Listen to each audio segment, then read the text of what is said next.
Hello doctor मित्रों, क्या हाल चाल। आई होप कि सब बढ़िया होंगे। तो भाई आज के इस वीडियो में क्लास 12 फिजिक्स के इंपॉर्टेंट फार्मूला हम करने वाले हैं। चैप्टर में बहुत सारे फार्मूले होते हैं, बट जो नीट के एग्जाम में पूछे जाते हैं उनको टारगेट करते हुए ये वीडियो बनाया गया है। देख सकते हैं आप, सारे चैप्टर के इंपॉर्टेंट फार्मूलाज हैं यहाँ पे। यानी एक सिंगल वीडियो में तुम्हारा कंप्लीट रिवीजन हो जाएगा, सारे फॉर्मूले तुमको याद हो जाएंगे। चलो एक एक करके शुरुआत करते हैं। सबसे पहला चैप्टर है electric charges and field. Coulomb's law 1/4 pi epsilon Q naught Q1 Q2 upon R square. यहाँ पर Q1 Q2 क्या है? चार्ज है। R डिस्टेंस बिटवीन चार्ज है। Epsilon permittivity of free space है। ठीक है। Electric field due to a point charge कितना होता है? 1/4 pi epsilon naught Q upon R square.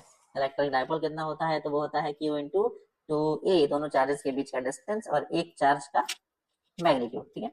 Separation between two charge. Torque कितना होता है ऑन डाइपोल? वो होता है पी ई साइन थीटा। याद रखना इंपॉर्टेंट फॉर्मूला है, क्योंकि नीट में जो अक्सर क्वेश्चन पूछे जाते हैं वो फॉर्मूला बेस्ड क्वेश्चन होते हैं। इलेक्ट्रिक पोटेंशियल कितना होता है? 1/4 pi epsilon naught Q upon R. अच्छा, ये 1/4 पाई एप्सिलॉन नॉट इसका एक वैल्यू होता है। इसकी वैल्यू कितनी होती है? फटाफट कमेंट में बताना जरा मुझे। इसकी एक वैल्यू होती है कुछ 9 ऐसा कुछ करके होती है ना। आप फटाफट बताओ कमेंट बॉक्स में। इलेक्ट्रिक फील्ड एंड पोटेंशियल में क्या रिलेशन होता है? तो ई बराबर होता है minus d v upon d r. Capacitance क्या होता है आइसोलेटेड स्फीयर का? तो 4 pi epsilon naught into r. Capacitance क्या होता है पैरेलल प्लेट कैपेसिटेंस का? तो वो होता है epsilon not a upon D. अब यहाँ पर जो कैपेसिटेंस है पैरेलल प्लेट का, वो कभी भी वोल्टेज या करंट पे डिपेंड नहीं करता है, वो डिपेंड करता है डायमेंशन पे। तो इससे रिलेटेड क्वेश्चन पूछे गए हैं प्रीवियस ईयर में, तो इसको ध्यान रखना। एनर्जी कितनी स्टोर होती है कैपेसिटर में? तो वो होती है 1/2 CV स्क्वायर। ठीक है। नेक्स्ट चैप्टर आता है हमारा करंट इलेक्ट्रिसिटी। ओम्स लॉ बहुत फेमस है, V बराबर आई आर। इससे डिफरेंट फॉर्मुलेस बन जाते हैं। आई का अलग होगा, आर का अलग होगा। यहाँ पर V पोटेंशियल डिफरेंस है, आई करंट है और आर है रेजिस्टेंस। अगर सीरीज में रेजिस्टेंस जुड़े हैं तो उनको क्या करो, ऐड कर दो इक्विवेलेंट रेजिस्टेंस पाने के लिए। पैरेलल में जुड़े हैं तो उनके रेसिप्रोकल का ऐड कर दोगे तो इक्विवेलेंट रेजिस्टेंस का रेसिप्रोकल आ जाएगा। पावर होता है P बराबर भाई I R, I square R या फिर V स्क्वायर बाई आर। अगर बात करो ड्रिफ्ट वेलोसिटी की तो वो होती है 1 आई एन ए ई। यहाँ पर एन क्या होता है? नंबर डेंसिटी होता है, एक क्रॉस सेक्शनल एरिया है। ई क्या है? Charge on one electron. Moving charge and magnetism बहुत इंपॉर्टेंट चैप्टर है, इससे क्वेश्चन फॉर श्योर पूछा जाता है। तो पहला चैप्टर इसका फॉर्मूला है मैग्नेटिक फोर्स मूविंग चार्ज पे कितना लगता है? Q v v. Q v v ये वेक्टर प्रोडक्ट है, इसको सॉल्व करेंगे तो हम इसको q v v sine theta भी लिख सकते हैं। Magnetic force on current carrying wire कितना होता है? B I L sine theta, पढ़ा होगा तुमने। ये क्रॉस प्रोडक्ट है, इसको सॉल्व करके B I L sine theta लिख सकते हैं। Magnetic field due to straight wire B बराबर mu zero I upon two pi R, और होता है एक सर्कुलर लूप के कारण magnetic field mu zero I upon two R. फिर एम्पियर सर्किटियल लॉ बहुत इंपॉर्टेंट है यहाँ पर, ये याद रखना है तुमको, क्योंकि इससे रिलेटेड क्वेश्चंस तुम्हारे एग्जाम में फॉर श्योर पूछे जाते हैं। मैग्नेटिज्म एंड मैटर बहुत इंपॉर्टेंट चैप्टर है। मैग्नेटिक डाइपोल मोमेंट का क्वेश्चन पूछा जाता है m इंटू 2l। अगर तुम देखोगे तो प्रीवियस ईयर के क्वेश्चन में अक्सर पूछा गया, ये क्वेश्चन मैंने ही करवाया है कि रॉड को अगर बेंड कर दिया गया तो क्या होगा नया मैग्नेटिक मोमेंट। तो ये फॉर्मुला बेस्ड क्वेश्चन पूछे जाते हैं। पूरा स्ट्रेंथ है, लेंथ ऑफ द डाइपोल है। टॉर्क ऑन मैग्नेटिक डाइपोल क्या होता है? mb sin थीटा होता है। मैग्नेटिक फील्ड इनसाइड सोलेनोइड कितना होता है? म्यू जीरो n और म्यू जीरो ni। n क्या होता है? नंबर ऑफ टर्न पर न्यूटन। आई होता है करंट। ठीक है। इलेक्ट्रोमैग्नेटिक इंडक्शन क्वेश्चन हमेशा पूछा जाता है। Faraday law of induction EMF क्या होता है? चेंजिंग मैग्नेटिक फील्ड, है ना, rate of change of magnetic field. Magnetic flux होता है, ये मैग्नेटिक फ्लक्स है आपका। ठीक है। मैग्नेटिक फ्लक्स क्या होता है? बी ए कॉस थीटा। एक क्लोज लूप में मैग्नेटिक फ्लक्स कितना होता है? एक क्लोज्ड लूप में मैग्नेटिक फ्लक्स कितना होता है? फटाफट कमेंट करके बताओ। जीरो। क्योंकि क्लोज लूप में जितनी मैग्नेटिक फील्ड लाइन एंटर करती है उतनी ही एग्जिट करती है, इसलिए मैग्नेटिक फ्लक्स क्या हो जाता है? नेट मैग्नेटिक फ्लक्स जीरो हो जाता है। लेंज लॉ क्या कहता है कि जो जिस कारण करंट प्रोड्यूस होता है किसी कॉइल में, उस वो अपने ही कॉज का अपोज करता है। ठीक है। सेल्फ इंडक्टेंस क्या होता है? पाई बराबर एल आई, और एनर्जी स्टोर कितनी होती है इंडक्टर में? होती है 1/2 L I square. Okay. L क्या है? सेल्फ इंडक्टेंस है, आई यहाँ पर करंट है। अल्टरनेटिंग करंट की बात करूं तो अल्टरनेटिंग करंट में एसी वोल्टेज V बराबर V zero sine omega T. Peak and RMS में क्या रिलेशन होता है? तो यहाँ पर देखो, जो पीक आपका वैल्यू होती है वो होती है √2 times into RMS. Same with current होता है। इम्पिडेंस इन एसी सर्किट क्या होता है? तो R square plus X L minus X C का होल स्क्वायर। ठीक है। यहाँ पर क्या है? एक्सएल क्या है दोस्त? एक्सएल है तुम्हारा इंडक्टिव रिएक्टेंस और सी एक्ससी क्या है? Capacitive reactance. Okay. Power of AC circuit कितना होता है? V R M S into I R M S cos phi. यहाँ पर फाइव क्या है? Phase difference. ठीक। तो अगला चैप्टर आता है हमारा इलेक्ट्रोमैग्नेटिक वेव्स।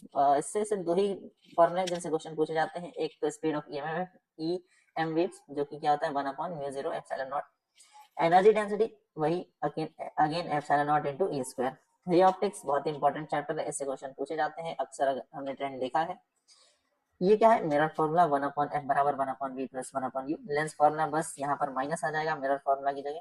क्लास 10 में तुमने अच्छे से पढ़ा है, मैग्निफिकेशन माइनस v/u होता है। अगर लेंस का मैग्निफिकेशन बात करो तो माइनस साइन हट जाता है, ठीक है।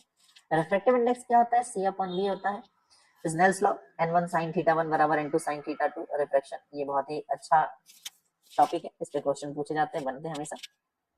बीम ऑप्टिक्स आता है यंग डबल स्लिट एक्सपेरिमेंट, जिसमें फ्रिंज की लेंथ निकाली जाती है जो कि होती है लैम्डा d/d। यहाँ पर लैम्डा वेवलेंथ है, d है distance to screen and d है slit separation. Diffraction at single slit minima, इसका क्वेश्चन भी पूछा जाता है।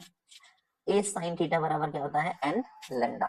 इस फॉर्मूले को भी ध्यान रखना है। Dual nature of matter radiation, इनसे क्वेश्चन पूछे जाते हैं। बेसिकली मॉडर्न फिजिक्स के अंदर में आते हैं ये टॉपिक्स। डी ब्रोगली वेवलेंथ क्या होता है, लेमडा बराबर h/mv या फिर h/p, ठीक है। यहाँ पर h क्या है ये तुम बताना फटाक से, ये कोई नहीं, मैं नहीं बता रहा हूँ, तुम बताओ। और इसकी वैल्यू क्या होती है ये भी बताना। एनर्जी ऑफ रेडिएशन क्या होता है, E बराबर hf बोले थे, यहाँ पर फ्रीक्वेंसी है, जिसकी जगह हम c/λ भी लिख सकते हैं। फोटो इलेक्ट्रिक इफेक्ट, इसकी वजह से किसको नोबेल पुरस्कार मिला था, उस साइंटिस्ट का नाम लिखो। क्या होता है, hf = 5 + 1/2 m v मैक्स का स्क्वायर। यहाँ पर फाई क्या है, वर्क फंक्शन है। किसको मिला था, साइंटिस्ट का नाम बताओ चैट बॉक्स में फटाफट। Atom radius of nth orbit, Bohr model के अकॉर्डिंग nth ऑर्बिट का रेडियस तो निकाल सकते हैं n स्क्वायर इंटू 0.529। ये क्या है, यहाँ पे आंगस्ट्रॉन्ग है। आंगस्ट्रॉन्ग, एक आंगस्ट्रॉन्ग बराबर कितने मीटर होते हैं, ये कमेंट करके बताओ, एक आंगस्ट्रॉन्ग में कितने मीटर होते हैं, ठीक है। एनर्जी ऑफ nth ऑर्बिट कितना होता है, तो होता है -13.6 upon n square into EV. अच्छा, एक ईवी इलेक्ट्रॉन वोल्ट बराबर कितने जूल होते हैं, ये भी कमेंट करके फटाफट बताओ चैट बॉक्स में, क्या हो जाएगा आंसर। आगे बढ़ते हैं, अगला चैप्टर हमारा है nuclei, mass energy equivalence, E बराबर mc²। ये इक्वेशन किसने दी, उस साइंटिस्ट का नाम बताओ, ठीक है, उस साइंटिस्ट का नाम बताओ। Binding energy per nucleon, higher binding energy per nucleon, more stable nucleus, ठीक, क्योंकि जितना ज्यादा बाइंड करके रख पाएगा न्यूक्लियस उतना ज्यादा क्या होगा, स्टेबल होगा। रेडियो एक्टिविटी n बराबर n0 n0 e⁻⁻λd। और हाफ लाइफ क्या होता है, T half 0.693 upon lambda. Half life मतलब हाफ डिके करने में जितना समय लगता है, हाफ पोर्शन। लेट सपोज कि अगर 100 ग्राम है तो 100 ग्राम का 50 ग्राम होने में जो टाइम लग रहा है वो हाफ लाइफ हो गया तुम्हारा। सेमीकंडक्टर इलेक्ट्रॉनिक्स में current through diode Shockley equation, I बराबर I0 e⁻EV upon KT minus 1। Energy band gap relation क्या होता है, E बराबर hc अपॉन लैम्डा। ये क्वेश्चन तुमने एक बार और पहले देखी थी। लॉजिक गेट्स की बात करें तो एंड गेट आउटपुट क्या होता है, A.B। अगर मैं और गेट की बात करूं तो उसमें आउटपुट क्या होता है, A+B। और नॉट गेट की बात करूं तो उसमें क्या होता है, आउटपुट A बार, ठीक है। तो ये थे हमारे क्लास 12 के इंपॉर्टेंट फॉर्मुला जो कि हमने कवर कर लिए हैं। अब अगली वीडियो में हम क्या करेंगे, डिस्कशन करेंगे कि क्लास 11 का 10 साल का ट्रेंड क्या कहता है, किस चैप्टर से कितने क्वेश्चन पूछे जाते हैं, कौन सा इंपॉर्टेंट टॉपिक है और कौन सा इंपॉर्टेंट फॉर्मुला है। यहाँ पे तो मैंने सारे इंपॉर्टेंट फॉर्मुले बता दिए। अब नेक्स्ट वीडियो में इंपॉर्टेंट टॉपिक्स पे डिस्कशन करेंगे। तब तक के लिए टाटा बाय बाय।